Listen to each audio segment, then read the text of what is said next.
was talking to a woman. She is the global head of events of a company, and they run a big host event of theirs. And I was asking her about their host event. I mean, they host like 3,000 people, right?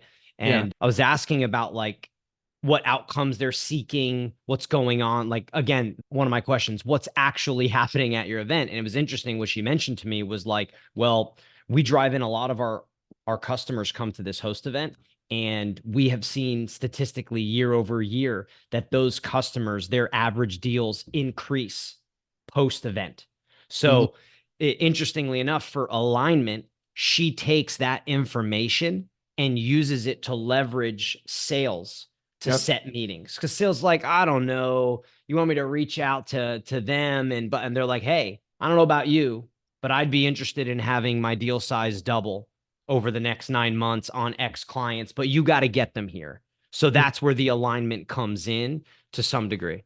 Agree. Yeah. By our data and our research, having the proper lead capture strategy can increase your deal size by 20%, shorten your Wow. sales cycles by By what? 40%, 20 and 40 on that? I love that. shortening sales cycles, and of course collecting more leads. And we have 74% more leads as a data point on that. But shortening the sales cycle is really important because again, it's about quality. We do a really neat thing in our software, and we encourage our clients to do this, but we call them audio notes, and people get so excited about it. But instead of just, hey, let me check some boxes and you know tick a radio button and all of that, or put in one sentence about somebody, we have the audio notes where when somebody leaves, you take 30 seconds, you walk away, you tap a button, you record, Love you, that. you kind of debrief with yourself, hey, Yep. I Love learned that. about Matt. He loves golf. He came here from Florida. Here's why he's Yep. here, this and that. And Mhm. then, we turn that into a link that can flow on into your CRM or marketing automation. So when that gets passed on, whoever's working on that, whether that's person, I mean, that individual, exhibiting, or somebody else, because oftentimes that may not be the sales rep, who's on the show floor who captures the lead. Like you said, it could be a current Mhm. customer, Yeah. somebody else's customer. But when you pass that off, Mhm. you want to make Yeah. sure it's really quality information so you can have substance and Yeah. when you do that follow up. And then again, you're shortening the sales cycle. Love that note, because imagine you run into a customer and maybe their rep or person is not there, but you just get them into conversation, right? And you end up having a conversation and they're frustrated with something, and you could sense they're frustrated with something, right? So easily fixable. And sometimes people don't reach out to vent those frustrations. And as a company, you want to know your frustration so you can go fix it.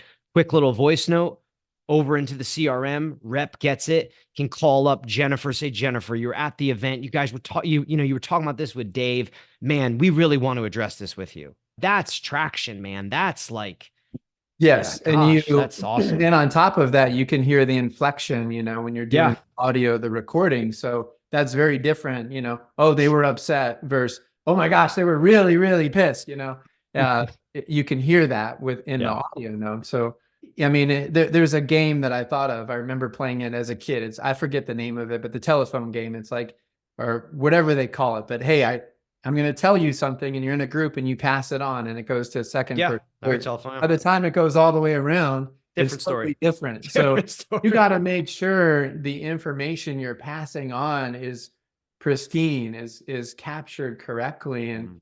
and the sentiment of all of it is preserved, right? It's a great point. Give me those percentages again. You're saying by using a lead data capture system, you shorten your sales cycle by 20% and deal size increases by 40. Do I have those wrong?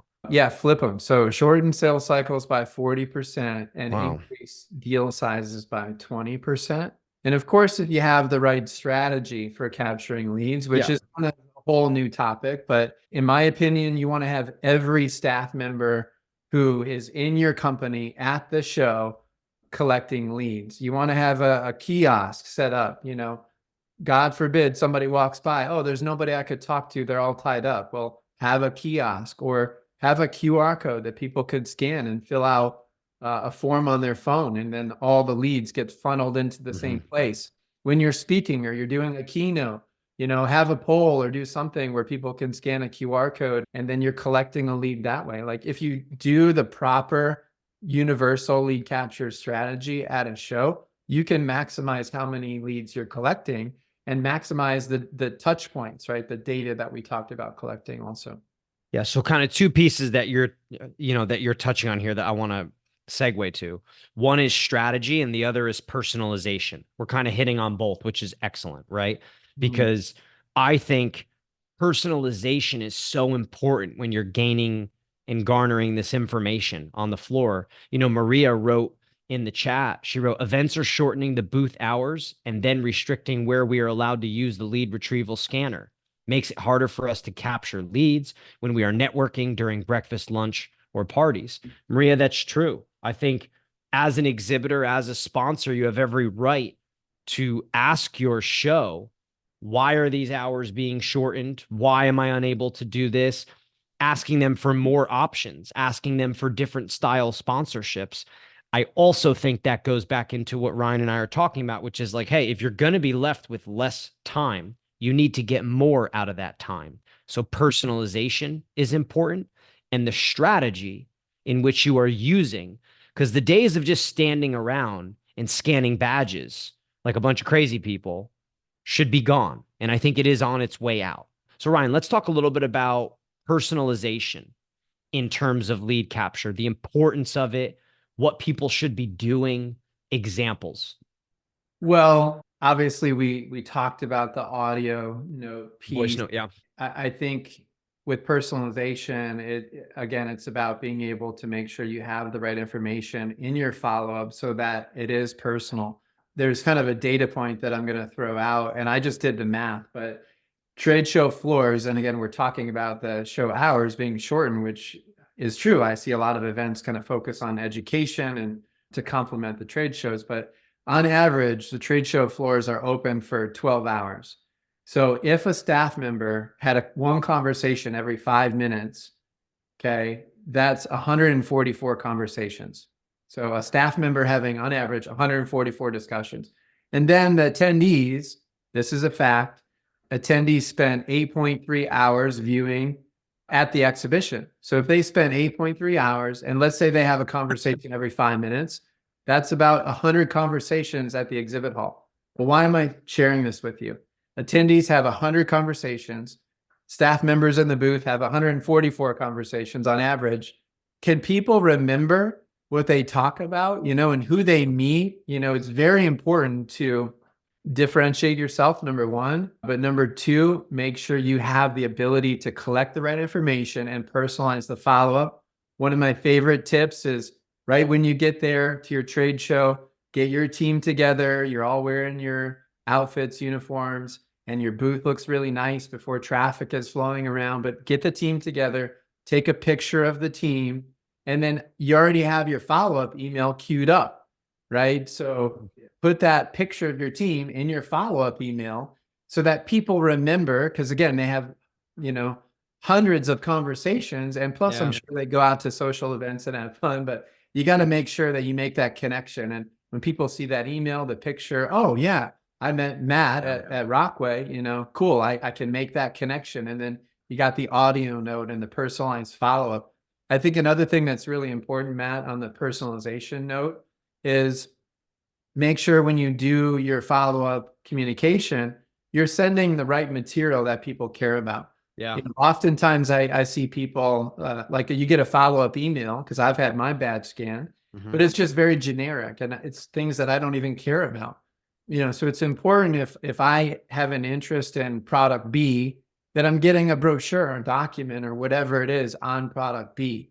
So tailoring what people care about when you're doing your follow-up so that that feels very personalized as well, right? I don't know if I'm addressing the personalization piece. No, you are 100%. I think it's a great point on the volume of conversations in a shortened period of time that people are having. Yeah. And I love the personalization. Look, I think if you're just use an example, if you're going to a show and you're drawing 100 leads, right? Well, I mean, you don't have 100 great leads. You just don't. You have a breakdown of leads. Some are good, some are okay, some are bad, right? But you have to be able there's like a stickiness to the follow-up. And when you do follow up, how pointed, specific, and can you draw an emotion from that person or get them to remember you specifically? And that's personalization to me. That if it's the picture of the booth with your team, if it's maybe you were in conversation and they mentioned something about, I don't know, that they were struggling with this and you recommended a book and you're like, hey, I recommended this book for you. I bought you the audio. Like just these little things when you're having conversations, the stickier you can get and the more you can document it, I just think the better off, people are going to be when they go to follow up. And I think the book example is great, because now if I'm doing my follow-up, I can bring that up. Hey, I sent you that book, or did you read that book, or whatever it might be. But Yep. most people will not put that into just typing up the notes because it feels kind of difficult. But everybody can tap a button and then speak into it. And that makes life really easy. I remember years ago, I was at the PGA show and a friend of mine was working at a booth. It was a company that builds simulators, right? And they build them inside people's houses, at stores, at, businesses, restaurants, things like that. I mean, they had probably 10, 12 simulators everywhere. They had salespeople in every, or area, every simulator. They were packed. And my friend was working there for the company. She introduced me to the guy that was running the trade show booth. And I just got, to talking to him. And the biggest problem they had was just too many people, too much volume, and too many conversations. And he's like, we just can't get the information down fast enough, And I had just suggested to him, I'm like, hey, like, why don't you just bring an intern, have an intern run around with an Excel sheet, a software, anything you have, and just go from salesperson to salesperson. Who'd you just talk to? What were the notes? Give me the points, whatever it may be. But you got to be able to get the information down because things that are said, imagine if you're selling something like a simulator that's $40,000 to somebody. There are nuances to the conversations that you're having that matter in the sale on the follow-up that you have to remember. You can't have them revisit it with you. You have to bring it to the forefront for them.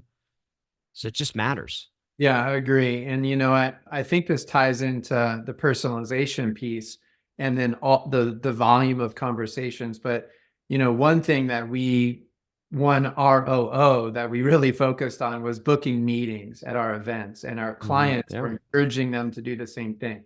Our salespeople are typically one of the most expensive assets in a company, right? They're not cheap. And we want to make sure we use their time wisely. So if you make a good connection and it's a personal connection, that's wonderful. Book the meeting right there. And you've got to have good software where you could book the meeting on the spot, because what happens is, again, somebody might say, hey, they give you lip service. This sounds good. 1 week, 2 week, follow up. And then the salesperson, the expensive salesperson, is having to go and chase that individual. And it's this never ending cycle. And eventually, hey, forget about it. They go to the sales development reps or what have you.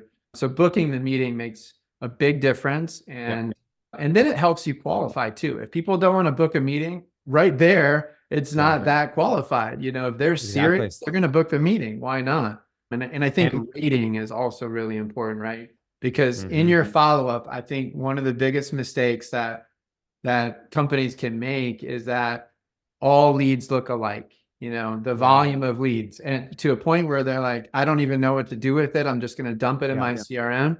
But if you have sort of a ranking and for where to focus your energy on those urgent leads or the hot leads, that ranking could be subjective, which is what I would recommend.